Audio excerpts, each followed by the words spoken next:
Chapter 14.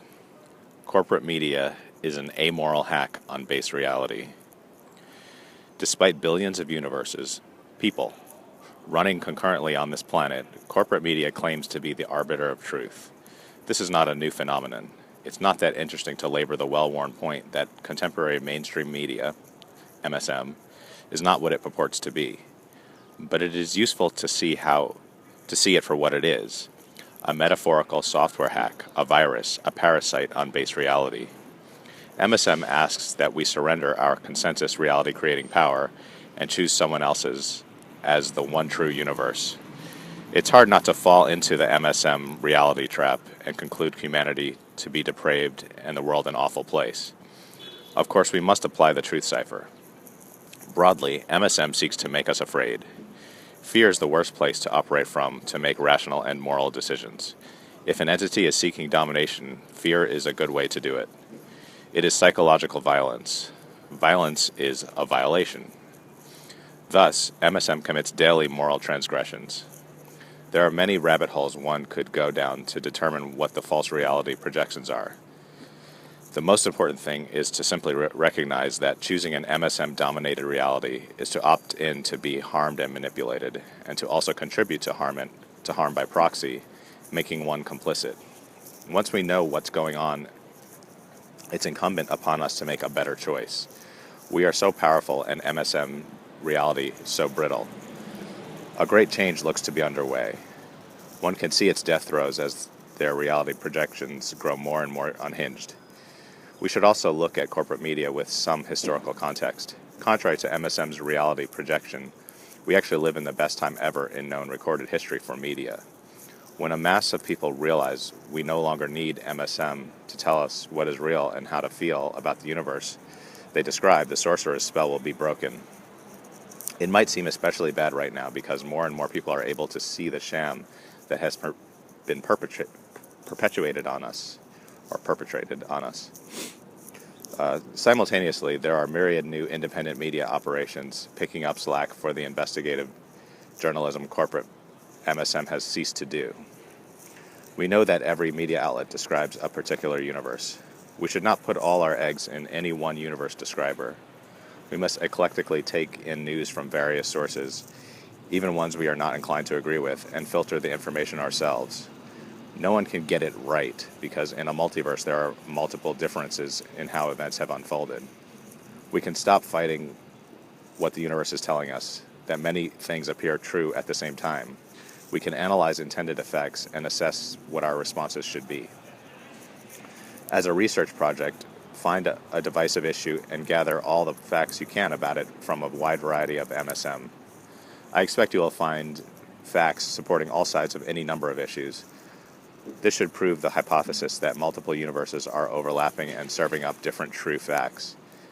Some issues are synthetic to divide and conquer. We'll get into that. You may find it makes more sense to abstain from taking a side on numerous issues of the day.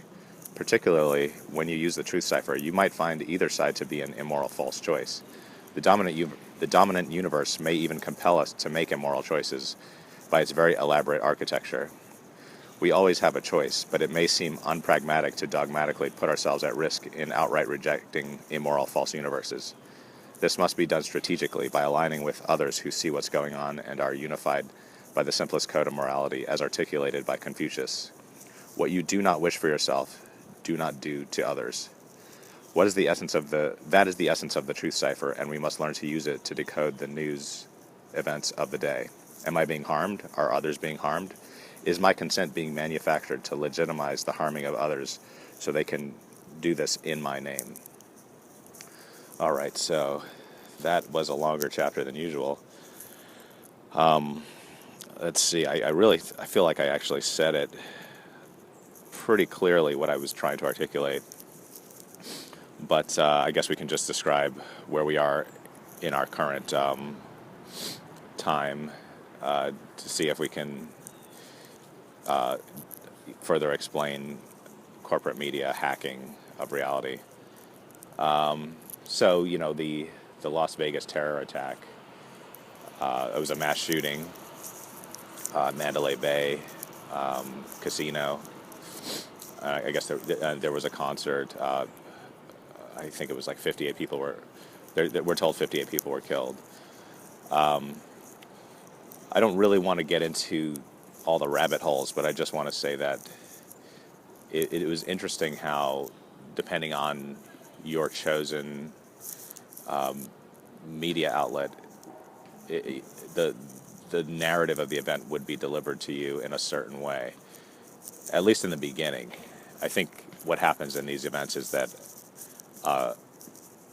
the disparate MSM outlets might not be unified at first, but give it a week or two, and then they kind of all agree on, probably with the input of the government, they all agree on an official narrative. They all kind of come together after a few weeks. But in the beginning, it's really interesting that they're all sort of spinning, they're all sort of shooting off what they are calling facts, all at the same time. So I think there was a narrative that was saying that this shooter guy was part of ISIS. I mean, it's sort of unlikely, but there was like an ISIS narrative. There was he's an Antifa liberal. Like you can't get more opposite than ISIS than that. They were just shooting off all these sort of narratives just so they could bundle it into whatever worldview they have locked their users into. So that's just an example of why one should abstain from choosing possibly any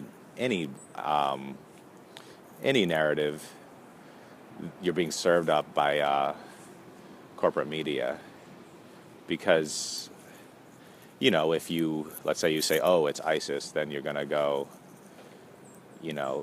where does that lead? It leads to, more TSA, more security, more security searches in casinos. And obviously there's the gun control angle, so then they're going to, if you choose, the guns are bad angle, then you're going to say, oh, you got to take my guns, take everybody's guns, And if you choose the Antifa angle, you're going to say, if you're like a conservative, you're going to say, oh my goodness, we need to go start beating up liberals or something, or we got to use our guns to defend ourselves against liberals. It's basically every single lens, every single reality option presented, at least in the beginning, was just a bad one. So you can see how being outside of it and just take in all, what I say later in the chapter is just, you got to take in, you do have to, actually you don't have to, but we can discuss that too. But if you're going to take in the information, you probably have to take it in at all the extremes, because only then can your intuitive filter give you some sense of what's going on. Maybe. I also am, into the conspiratorial angle, and I've, the numerological coincidences in this event particularly, are astounding. I was watching Marty Leeds just the other day, and the numbers, 432 and 864, they just keep coming up in a way that is, it looks planned. It's like, wow, did they architect this event to make the numerology work? I think I would like to go further into these kind of sacred numbers, but I don't know if it fits within this project. But I might just do projects. It's one of those things where I'm just learning, and it's a fascinating field of study. It is what I believe is the core esoteric study, along with symbology, numerology, and symbology. It's what like high-level Freemasons learn. So if, I'm not saying that Freemasons did the Vegas event, but possibly people with that kind of knowledge had a hand in it, as they do with many events of the sort. Some people call them false flags. I'm just saying, we don't really know, and we can't know because we don't have. We have agenda-driven media. Not sure if that's ever going to change either. Because if I were to start like a news media outlet, I would also have an agenda.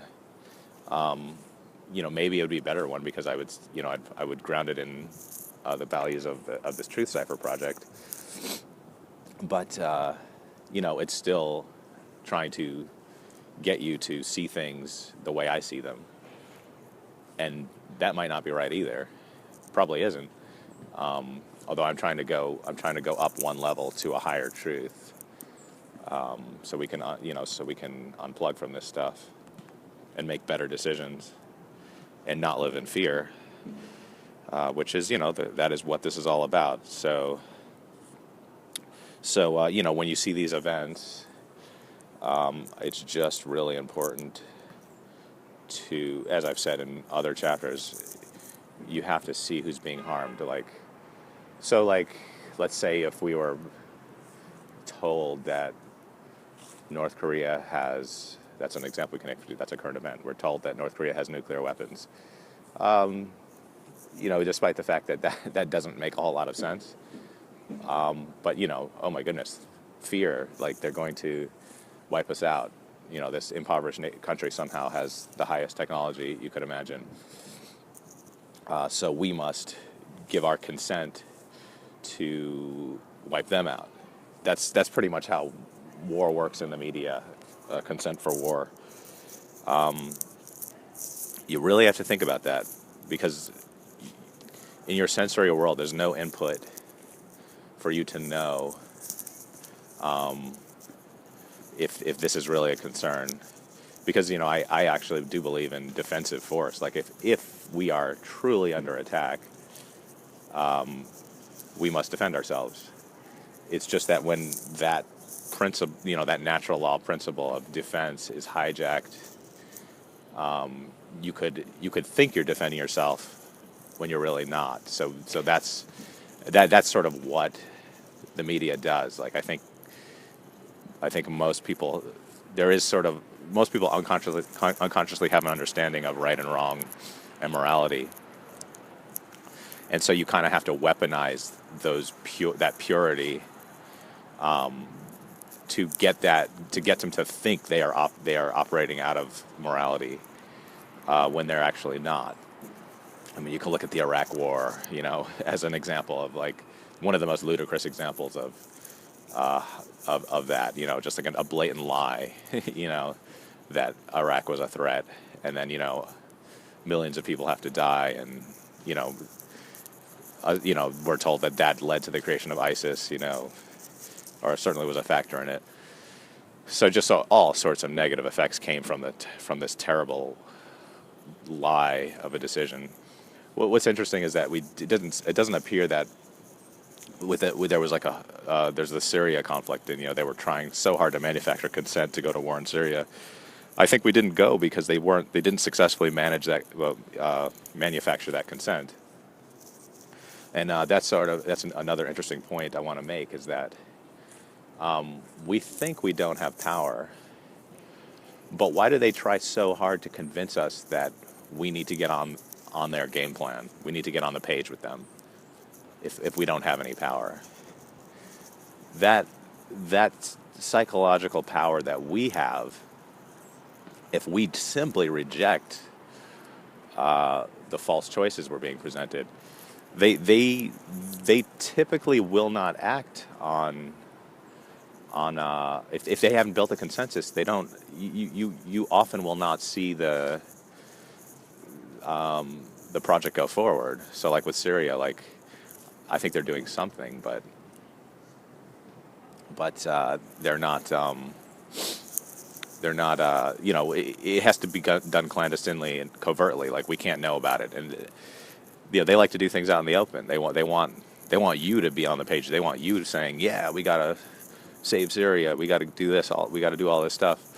But it didn't work. I think somehow they got all the so-called pacifist liberals on that page because Pretty Face Obama was pushing that agenda, and for some reason Trump wasn't into it because the optics of supporting aligning with ISIS are just so bad that even warmongers, people, conservatives who typically support the military and the police and all that, they don't want to align with ISIS. So like they sort of created a bizarre situation where you couldn't get the people you could usually dupe on the page for that project.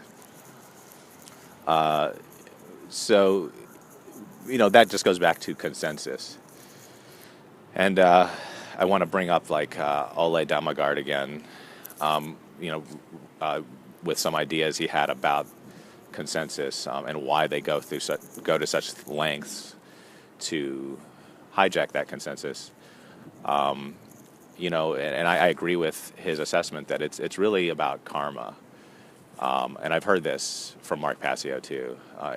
Maybe even, well, I don't know if I've heard it elsewhere, but I'm sure this is no secret. But basically, if you agree to the false agenda, the karmic responsibility falls on your shoulders. That's what they believe. And I think to some extent they're probably right, because our attention energy is powerful. That's what they want. They need that consent.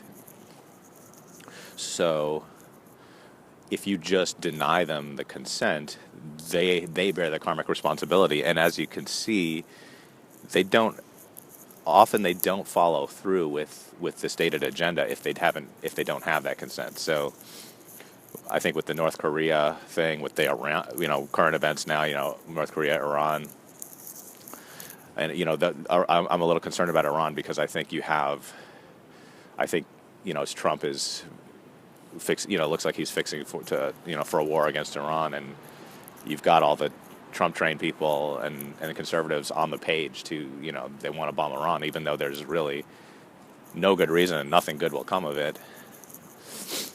They want to believe that it's justified. So that's not even, if you're giving people something they want to believe anyway, it's not hard to hijack the consent for that.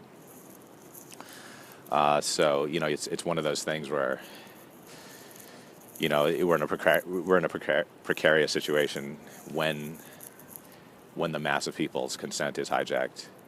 And you can apply that at other places, like basically a lot of people still believe the New York Times or CNN.